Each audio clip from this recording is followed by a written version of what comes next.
Hi, it's Rachel from A Mother Far From Home.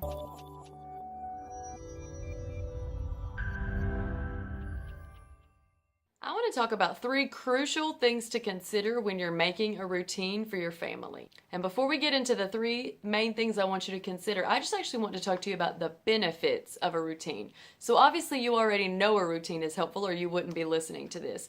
But routine is not a strict schedule, every minute designated for something you're going to do. A routine can be a loose rhythm. It can be more so governed by the clock. It all depends on your personality. So I just want you to know, whatever your personality is, there is still great benefit to routine. And we need to remember that no matter what our personalities are, routines are unanimously agreed upon to be beneficial for babies and children. So sometimes when we say, my baby doesn't really respond well to a routine, often what that means is we have not been great about keeping the routine. So I just want to encourage you that you can find a routine that works for you that doesn't feel restrictive, but that feels freeing. So I wrote a book a while back with my friend Lauren called Rhythms, Routine, and Schedules, and it's actually routines and rhythms for babies 6 weeks all the way up to 5 years, including baby toddler, preschooler, etc., etc. Lots of other stuff. But I want to read from there and to give some reasons why routine is beneficial. When kids know what to expect, they can kind of lean into what they're doing. They know what comes next. They can feel confident. We do this, now we do this. Oh, playtime's over. I put up my Lego. Oh, mealtime's over. I push in my stool. Whatever it might be. When children feel like they don't know what's happening all the time, that's when they can get clingy and a little insecure. So actually, routine brings security. The second way is it'll help them develop a little self-discipline. So of course, we are all on this journey, but when kids are young, now this is not for babies, of course, this is more for when they get older, toddlers and preschoolers. Whenever you have a routine that is consistent, they learn to do the next thing, do the next thing, do the next thing, and that helps build sense of discipline and being able to govern their own choices. Another reason routine is beneficial is, especially for toddlers and babies, it eliminates toddlers and preschoolers. It eliminates power struggles. It helps to eliminate them. They won't completely go away because your children have will.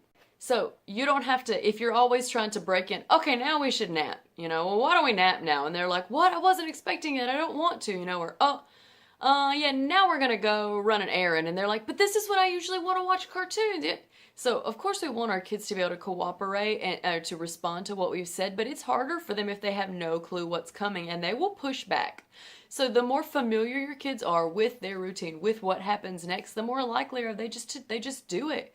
And I've got 5 kids, 6 and under now, and I'm telling you, routine is what keeps the day moving. People just know after lunch is nap or rest time, and they just do it. It doesn't mean they don't struggle sometimes, but if it just mostly always happens that way, there's this feeling of inevitability in a good way and predictability that means they just sort of roll with what's happening.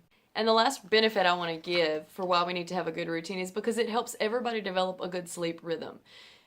It's hard when babies and toddlers don't sleep. It's hard if you don't sleep. There are actually real chemical, physical reasons why we need to sleep, and we all know those. So it is better for everyone when we figure out how to create a routine that allows everybody to get the sleep they need. So the first thing I want you to think of when you are creating a routine is this is a crucial bit, especially for babies and toddlers. It is that you want to avoid overtiredness, and that means you don't want them to be up too long. Okay, so a 3-month-old baby doesn't need to get up at 6 in the morning and go down for a nap at noon. They will be so over it. You'll put them down for a nap because they're clearly exhausted, and then they're going to scream and fuss and cry. They're not going to want to sleep because they're so tired they can't sleep. A 3-month-old who gets up at 6 needs to go to bed by 7:30 or 8. I have lots of examples of all ages, 3 to 6, 6 to 9, in this book, and you can find some on my blog as well, free sample schedules. But it's just important that you recognize how long a baby at that age can stay up in a good mood. And as soon as that good mood window has passed, then it'll change. Every baby's different, but more or less it's similar among all babies. All 5 of my babies have had similar routines and all been super happy babies. And it's because I didn't let them go past that window. We don't go past the happy baby into grumpy baby window.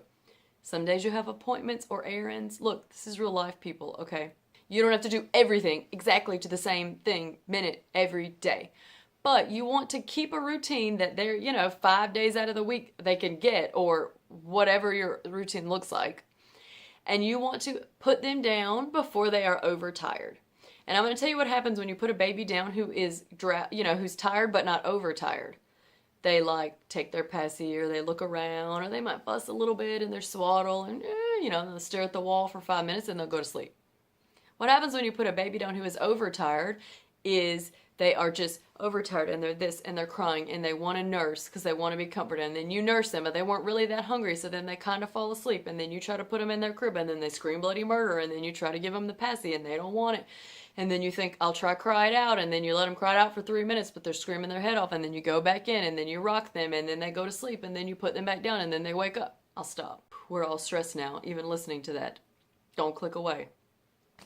But you see, the point is that we don't want them to be overtired. So whatever age your child is, I want you to find a routine that means they don't get overtired. The second thing that's crucial that I want you to consider when making a routine is alone time and one-on-one time. And now this, for babies, this doesn't really apply to babies, but when they get to be toddlers and preschoolers, kids actually need time to play on their own. So this might mean 30 minutes in the morning where you put them somewhere in their playpen or in their room, a safe area, where you can see them, but they don't really see you, and they learn to play with their toys. This helps them learn cause and effect. Oop, I dropped my toy, now I have to pick it up. Oh, I pulled Barbie's head off, now Barbie has no head. Whatever it might be. They learn to, kind of cause and effect, how to go after and get a toy that they want. They learn to develop a little bit of security with themselves. And this is also helpful if you have a baby and a toddler, because I've had five babies in 6 years. And what I have found is that I have never gone through a period where they were jealous of the baby. And I know that sounds crazy, and I'm not saying it won't come later. They're not saying there will never be jealousy among siblings, but they have always welcomed the babies with open arms, and that is because I have made sure when I had the baby that I had the baby resting at proper times. That meant that I was not always just sitting there nursing and not being able to do anything for anybody else. So I would nurse at certain times, and when I needed to, I would have them occupied, and then I would nurse. So I made my routine to where I could nurse the baby while they were doing something else. Then I put the baby down, then I'm here for them. And this can sound tricky, and look, hey, I'm telling you, 5 kids, so clearly I understand the trickiness of this, but it can be done, and you can do it in a way that doesn't mean that all day long your toddler's like, Mommy, play with me, Mommy, do this, Mommy, I need a snack, but you're like, I can't, I fed the baby, now I have to sit here for 3 hours while the baby sleeps on my chest. We want to make a routine that benefits everyone, so that everyone feels like they get their own alone time and their own one-on-one time. The third thing that we should consider when we're making a routine is to have fairly set snack and meal times, and I'll tell you why. This is important also for babies who are nursing, toddlers, preschoolers on up. Our body metabolizes to when we eat. So remember back, you might be working now, or back when you did have a job or in school, when lunch was at 12:15. When did you get hungry? 12:14 every day. You were like, when is lunch? In 1 minute. Because your body knows, because your body gets used to it. It's the same thing with babies, and this can be used to your great advantage. So if babies are always used to eating around similar times, they'll sleep in the middle of those times and eat during those times. If your toddler's used to eating at noon, they'll bung up to the table at noon and they'll eat, and then you can put them to bed afterwards. We want them to get used to eating at certain times, because if not, because what this means is they're used to eating at a certain time, and in between that time when they're full little tummies, they'll sleep well. Okay, if your kid never eats at a normal time, anytime they're hungry, they go up to the table and eat. With one kid, you can manage this because it doesn't really matter. You can just do whatever they want and you don't even notice. But you will notice if you then have another baby or then want another baby, because your whole day is spent waiting for that child to tell you they're hungry and drag you to the kitchen. And that's going to create a lot of stress for you later. And it'll be easier for them overall if they have set meals and snacks that come at time that don't allow their blood sugar to drop. And then it's just hard for the children to be obedient when they're starving. It's not an excuse for bad behavior, but you're going to get bad behavior with starving kids. So this works for babies on up. So choose, you don't have to be set a timer and ring a bell at an exact time, although you can, and that would still work. But choose kind of short periods throughout the day that are regular and consistent when you give your kids food.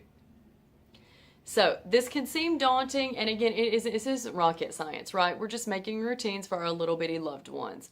But it's important, again, I'll recap, that you really consider when you're making a routine that you don't let them be overtired, that you create time to be alone by yourself, take a shower, or to have one-on-one time with your other kids, and you consider meal times when you're creating your routine.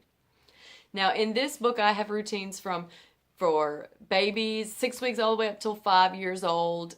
Lots of different samples, different things to do with your kids during the day, etc. This will help you prevent overtiredness in your babies as well. So ask around, see what your friends do.